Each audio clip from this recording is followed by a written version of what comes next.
सास और राधिका मिर्च जैसे की ही ब्याह कर कहानी। अपने ससुराल पहुंची, वैसे ही उसके ससुराल वाले उसे मिर्च के खेतों में लेकर चले गए। वहां आसपास सभी मिर्च के ही खेत थे। उसके सास, ससुर, ननद, पति सब खेतों के बीचों बीच खड़े थे। बहू, ये हैं हमारे मिर्च के खेत। सबसे पहले इस खेत में थोड़ा सा तुम काम करोगी, उसके बाद ही तुम्हारा गृह प्रवेश होगा। हाँ बहू, ये लो पकड़ो खाद और पूरे खेत में छिड़काव कर दो। ठीक है ससुर जी।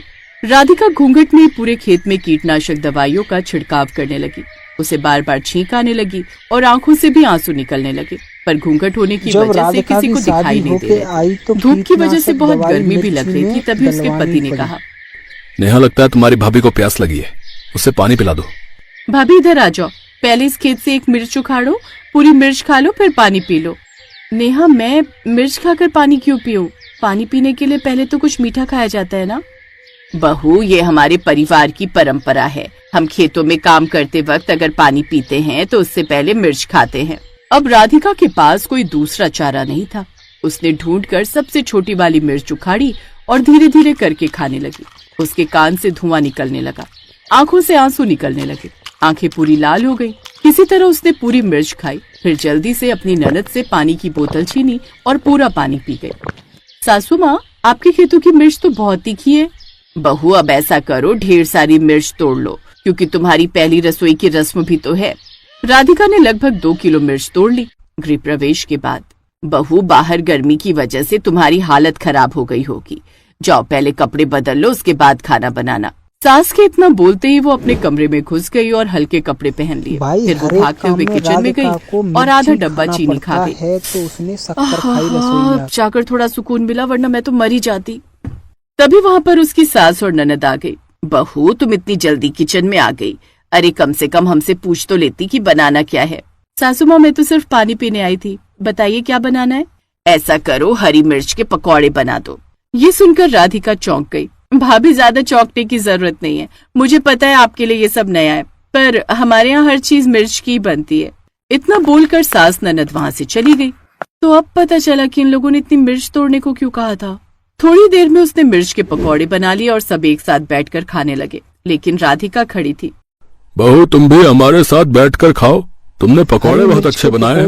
अब राधिका बेचारी उनकी बात टाल तो सकती नहीं थी, इसलिए वो भी धीरे धीरे मिर्च के पकौड़े खाती रही और आंखों से आंसू बहाती रही।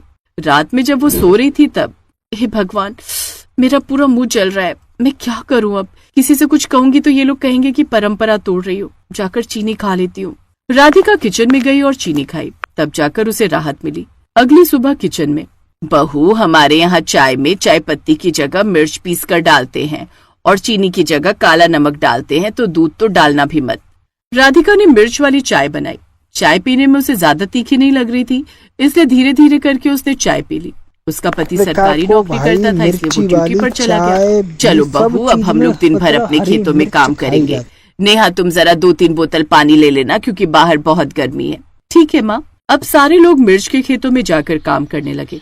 काम करते करते अचानक सबको प्यास लगने लगी। भाभी, प्यास लगी है क्या?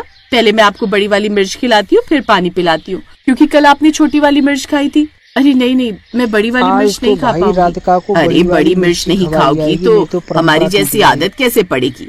हमारी परंपराओं के खिलाफ जाने की कोशिश भी मत करना बहू। नेहा, जल्दी से इसके मुंह में 2-4 मिर्च ठूंस दे। अरे कौशल्या, क्यों तुम फालतू की परंपराओं की वजह से बहू को परेशान कर रही हो? देखिए, आप लोग मेरी परंपराओं के बीच में मत बोलिए। तो अब ये हर रोज का काम हो गया था। फिर एक रोज, नेहा, आज तुम्हारा बर्थडे है, पूरे गांव में सिर्फ हमारे घर ही केक कटता है। केक का नाम सुनते ही राधिका खुश हो गई, क्योंकि इसी बहाने उसे पहली बार मीठा खाने को मिलने वाला था। क्या बात है नेहा, आज तुम्हारा बर्थडे है, चलो हम दोनों मिलकर केक लेकर आते हैं।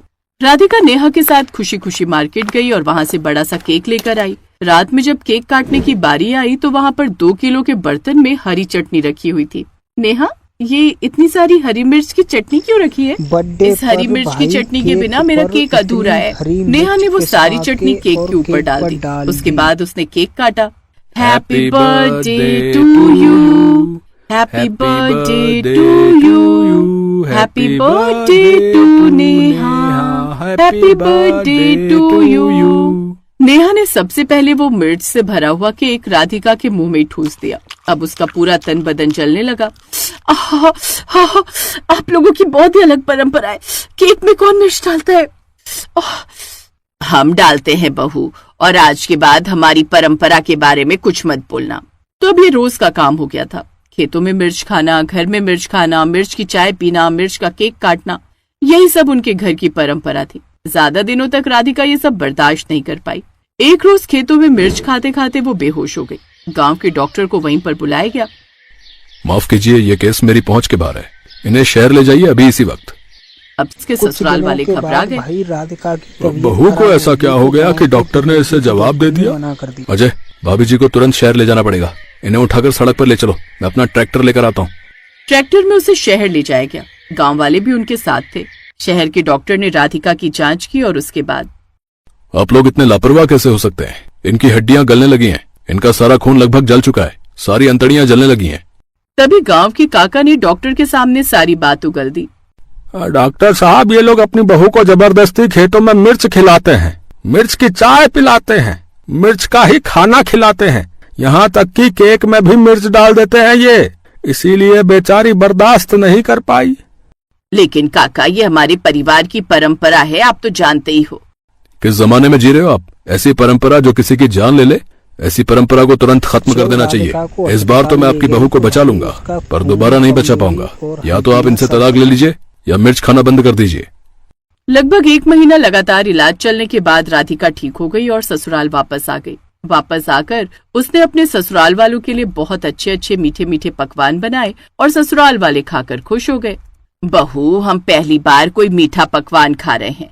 अगर अमृत का कोई स्वाद होता होगा तो ऐसा ही होता होगा। हाँ भाभी, ये तो बहुत स्वादिष्ट है। आज के बाद खेतों में, घर में, हर जगह मिर्च खाना बंद। मिर्च उतनी खाएंगे जितनी जरूरत होगी। उस दिन के बाद मिर्च खाना बंद हो गया और सब खुशी खुशी रहने लगे। एक गांव की कहानी है भाई, इसे ध्यान से रोशनी ने और आज सुनिए। फिर भरवा देखिए टिंडे कैसे बनाए थे। उसकी आदत थी, अक्सर ही वो भरवा सब्जियां बनाती रहती थी। क्या बात है रोशनी बिटिया, तुमने भरवा टिंडे तो बहुत स्वादिष्ट बनाए हैं। तुम्हारी सास तो तुमसे खुश हो जाएगी। आजकल की लड़कियों को ज्यादा खाना बनाना आता ही नहीं है, पर मुझे ये बात देखकर बहुत अच्छा लगता है कि तुम खाना बनाने का शौक रखती हो। थैंक यू आंटी जी, मुझे तो खाना बनाना बहुत पसंद है और मैं तो तरह तरह के खाने बनाकर एक्सपेरिमेंट करती रहती हूँ। आंटी जी, मैंने थोड़े से टिंडे पैक कर दिए, कल मैं भरवा भिंडी बनाऊंगी, आपको दूंगी। पड़ोसन को रोशनी का नेचर बहुत पसंद था। उसने बातों बातों में उसके लिए एक रिश्ता बता दिया। उर्मिला, मेरी नजर में रोशनी के लिए एक बहुत अच्छा लड़का है, कहो तो मैं बात करूं? हाँ हाँ, क्यों नहीं, हम तो वैसे भी रोशनी के लिए अच्छा लड़का ढूंढ ही रहे हैं। जान पहचान में मिल जाएगा तो इससे अच्छी बात ही क्या होगी। क्या करता है लड़का? कौन कौन है परिवार में? परिवार में लड़के के मम्मी पापा, लड़का और एक बहन है शादीशुदा, वो विदेश में रहती है। लड़का एक कंपनी में नौकरी करता है। पड़ोसन सुधा ने लड़के वालों से बात की। उन्हें रोशनी पसंद आ गई और रोशनी और उसके परिवार को लड़का, जिसका नाम विनय था, पसंद आ गया। देखा दिखाई के बाद रोशनी और विनय की शादी हो गई। शादी में रोशनी की ननद अकेले आई थी और 2 दिन बाद उसे वापस जाना था। मम्मी, 2 दिन बाद तो मैं जा रही हूँ, इसलिए मैं चाहती हूँ 2 दिन में अपनी प्यारी भाभी रोशनी के हाथ का खाना खाऊं। क्यों भाभी, बनाओगी ना? फिर तो पता नहीं आपसे कब मिलना होगा। ये लो, अब 2 दिन तक तुम्हें ही रसोई संभालनी है बहू।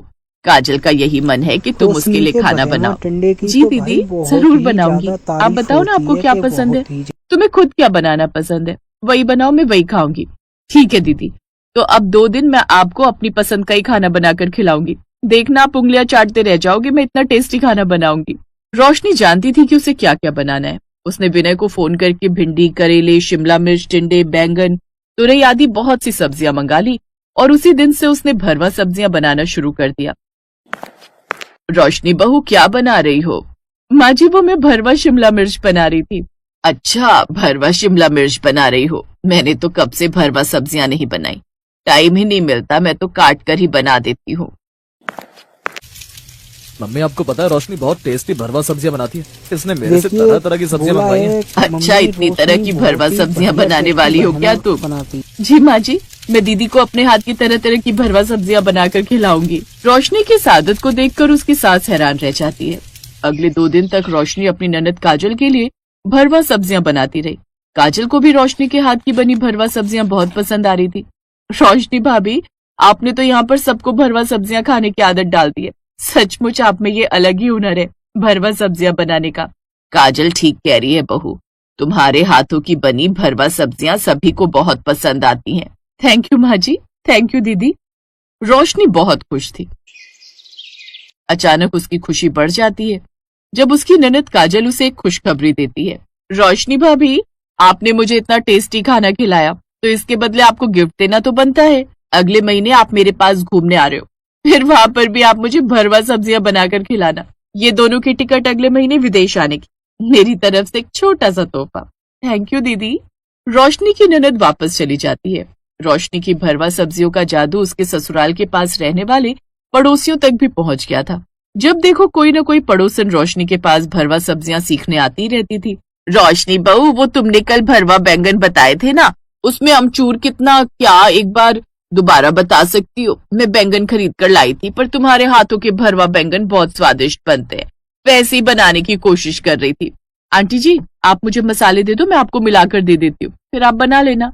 हाँ, ये ठीक रहेगा, मैं अभी घर से सारे मसाले लेकर आती हूँ। पड़ोसन घर से मसाले लेने चली जाती है। रोशनी बहू सारा दिन पड़ोस की औरतें घर में आई रहती हैं। 1-2 दिन की बात अलग थी, पर अब रोजाना ही भरवा सब्जियां सिखाना कुछ ज्यादा नहीं हो रहा। अपने ससुराल तक तो सीमित था, पड़ोस की औरतों को बार बार सिखाने की क्या जरूरत है। मना कर दिया करो, जिसको देखो जब भी उठकर आ जाती हैं। न दिन देखना, न दोपहर देखनी, न रात देखनी, तुम भी तो परेशान हो जाती हो। अब कुछ दिन बाद तुम्हें काजल के घर भी जाना है।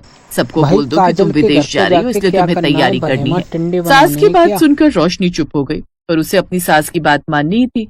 रोशनी की सास ने फोन पर सारी बात काजल से कही तो काजल ने अपनी मम्मी को समझाया। सारा दिन पड़ोस की औरतें भरवा सब्जी बनाना सीखने आती रहती हैं। रोशनी ने भरवा सब्जी के बारे में सबको बता दिया है। जिसको देखो सीखने के लिए आ जाती है। दोपहर में सोने लगती हो तो दरवाजे की घंटी बजा देती हैं। बार बार मना भी नहीं किया जाता। मम्मी, ये तो बहुत अच्छी बात है कि रोशनी भाभी की भरवा सब्जियां सीखने के लिए मोहल्ले की औरतें आती हैं। मेरे दिमाग में एक आइडिया है, मैं तो खुद भाभी यहाँ आएंगी तो उनसे वही चीज करवाऊंगी। आप एक काम करो, रोशनी भाभी को बोलो कि वो अपनी कुकिंग क्लास देना स्टार्ट करे, जिसमें वो भरवा सब्जियां बनाना सिखाए। अब भाभी का हुनर है तो उसका वो फायदा भी तो उठाए। आप भाभी से कहना मुझसे बात करेंगे। आइडिया तो बहुत अच्छा है, जिसको सीखना है कुकिंग क्लास लेकर सीखे। मैं रोशनी को बोलूंगी, तुझे फोन करेगी। रोशनी की सास ने उसे काजल की बात बताई और रोशनी को भी काजल का सुझाव अच्छा लगा। रोशनी की सास यही तो चाहती थी कि रोशनी अगर किसी पर मेहनत कर रही है तो उसका फायदा उसे भी मिले। बेचारी सबको बार बार सब्जी बनाना सिखाती है, फिर मसाले मिलाकर देती है, फिर तरीका बताती है। जो भी मोहल्ले में देखता है बार बार आ जाता है। रोशनी ने सबकी सहमति से अपनी कुकिंग क्लास स्टार्ट करने के बारे में सोचा, पर उससे पहले रोशनी को अपनी ननद के घर विदेश रहने के लिए जाना था, इसलिए रोशनी ने इस प्लान को कुछ टाइम के लिए रोक दिया। रोशनी विनय के साथ अपनी ननद काजल और उसकी फैमिली से मिलने के लिए विदेश जाती है। अब वहाँ पर भी रोशनी की भरवा सब्जियों को खाकर सब उसकी बहुत प्रशंसा करते हैं। देखिए रोशनी भाभी, आज यहाँ पर भी आपकी कुकिंग क्लास है। आपको मेरी नेबर्स को भरवा सब्जियां बनाना सिखाना है। सब आपकी बहुत तारीफ कर रहे थे और इस काम के लिए आपको पेमेंट भी मिलेगी। अब आप इतना अपना टाइम दोगे तो उसका कुछ तो बेनिफिट होना चाहिए ना, इसलिए मैंने सबको टाइम दे दिया है।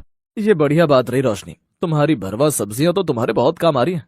तुमने तो इस कुकिंग क्लास से काफी अच्छे पैसे कमा लिए। ये सब काजल दीदी की वजह से हुआ है। थैंक यू दीदी, मेरे हुनर को इतने आगे तक ले जाने के लिए। अब मैं भारत वापस जाकर अपनी कुकिंग क्लासेस खोलूंगी। काजल, तुम अपनी वीडियो सोशल मीडिया पर भी अपलोड किया करो, वहाँ पर भी तुम्हें काफी फायदा होगा। थैंक यू जीजू, मैं ये भी ट्राई करके देखूंगी। और फिर काजल ने सबसे प्रेरणा लेकर अपनी भरवा सब्जियों की रेसिपी सोशल मीडिया पर भी अपलोड की और अपना एक कुकिंग क्लासेस का स्कूल भी खोल लिया, जहाँ पर वो भरवा सब्जियां बनाने के सही तरीके सिखाती थी। काजल का एक छोटा सा हुनर एक बड़ा बिजनेस